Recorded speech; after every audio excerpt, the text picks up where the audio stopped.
Salam əziz dostlar. Bəqərə surəsinin 2-ci ayəsi. Zəlikəl kitabu la raybə fihi hudən lil muttaqin. Bu kitab şək şübhə yoxdur ki, bunda hidayət var müttəqilər üçün ayəsini Əhlüsünnə alimi deyir ki, bəs İmam Əli əleyhissalam haqqında nazil olub. Görək necə deyir. Əxracəl hafiz əl-hakim əl-həskani əl-hənəfi fi şəvahid tənzil. Hakim Həskani Şəvahid Tənzil kitabında beysnadihi öz sənədləri ilə Abdullah ibn Abbas, Abdullah ibn Abbasdan nəql edir. Nə barədə? Fi qavlillahi azza və cəl, Allah Taala'nın bu ayəsi barəsində. Zəlikəl kitabu la raybə fih.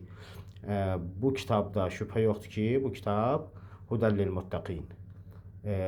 Müttəqilər üçün, təqva sahibləri üçün bir hidayətdir.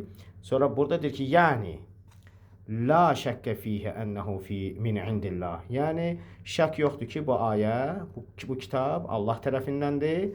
Nəzələ hudən, nazil olub hidayət üçün, yəni bəyanən və nurən və yəni bəyan və nur məqsədi bəyan və nur bəyan eləmək və nurlandırmaqdır və yaxud nurdur. Lil muttaqin, muttəqilər üçün. Ali ibn Əbi Talib. Muttəqilərdən birincisi kimdir? Əli ibn Əbu Talibdir. Əlləzi, hansı ki, ləm yüşrik billahi tarfətə aynin, bir göz qırpımında belə Allaha şirk qoşmayıb. İttəqəş şirkə, şirkdən çox çəkinib və ibadətəl əvsən və bütlərə ibadət etməkdən çəkinib, ittəqa və muttəqinin kökü ittəqadır da. Yəni çəkinib, özünü qoruyub şirkdən və bütlərə ibadət eləməkdən. Bu müttəqindən məqsəd budur. İmam Əli əleyhissalam çəkinib şirkdən və bütlərə ibadət eləməkdən və əxləsə lillahil ibadə və ibadəti Allah üçün ixlaslaşdırıb, xalisləşdirib. Yub'asu iləl cənnəti bi qeyri hisab huve və şiyyətuhu.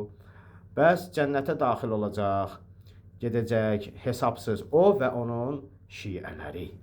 Bəli, bu deməli Şəvahid Tənzil cild 1 səhifə 67-də. Sonra müəllif yazır ki, əqul ət-təqva dərəcətun kəsirə və kəsirətun ciddə. Təqvanın çox dərəcələri var və fə'a'laha ma kanət li Ali ibn Əbi Talib. Onun ən üstünü, təqvanın ən üstünü kimdir? Ali ibn Əbi Talib əleyhissalamdır. Fəhuvəl-ləzi ittəqa bi cəvami'it təqva. Çünki odur, təqvanın bütün cəhətləri ilə təqvalı olan, çəkinən odur. Və huvəl mistaqul əkməl lil muttəqin.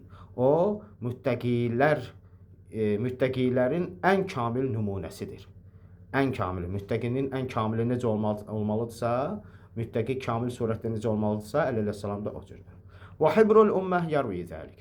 Böyük alimlər ki var, ümmətin alimləri, onlar da bu hədisi, bu rivayəti bu cür ifadə ilə nəql ediblər. Sağ olun.